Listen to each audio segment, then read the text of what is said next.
દર્શક મિત્રો, સ્વાગત છે તમારા આજના વિડીયોમાં। આજે હું તમને 13 નો ઘડિયા શોર્ટકટમાં કઈ રીતે લખાય તે શીખવાડીશ। તો ચાલો આપણે શરૂઆત કરીએ।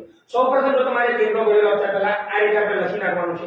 ત્યારબાદ તમારે શું કરવાનું કે 13 ના ઘડિયાને 3 માં ભાગ પાડી દેવાના છે। એટલે પહેલા 3 પાડી અને લીટી પાડી દીધી, પછી 3 કરી અને લીટી પાડી દીધી, ત્યારબાદ 3 કરી અને લીટી પાડી દીધી। ત્યારબાદ તમારે શું કરવાનું છે કે 13 નો ઘડિયો લખતા હોય ત્યારે તમે 3 નો ઘડિયો આગળ પહોંચીએ। તો ચાલો આપણે શરૂ કરીએ 3 ના ઘડિયા। તો 3 ના ઘડિયામાં શું શું આવે છે તો આપણે પહેલા તો આપણે લખીશું અહીંયા 3 એકા 3, 3 દુ 6, 3 તારી 9, 3 ચોક તો લખીશું 12, 3 પંજા 15, 3 6 18, પછી શું લખીએ 3 સત્તા અહીંયા આવશે 21, 3 અઠા તો આવશે 24, 3 નવા તો ફ્રી થાય 27 ના 3 દાન કેટલા થાય તો 30 થાય છે।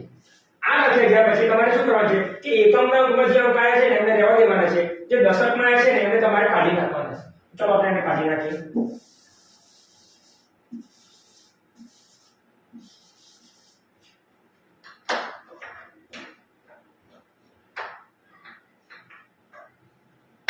વિદ્યાર્થી મિત્રો, આપણા માટે જે અંકો આવે છે ને બહુ કામના છે। હવે શું કરીશું આપણે કે હવે પછી તમારે શું લખવાનું છે તો અહીંયા તમારે લખવાનું છે અહીંયા 1, પછી આવે 2, પછી આવે 3।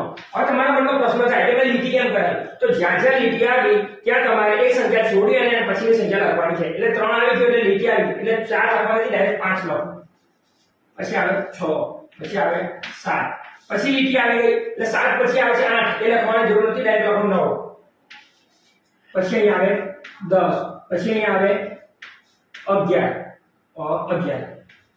ઓકે, 11 પછી શું આવી ગયું તો 12 લખવાનું નથી, લીટી આવી ગઈ એટલે ડાયરેક્ટ 13 કરીશું। એટલે આપણે અહીંયા 1 તો છે એટલે 13 કરી દઈએ એટલે 13 એકા 13, 1 દુ 24, 13 39, 40, 13 55, 13 65, 13 71, 13 58, 13 13 9 129, 13 30।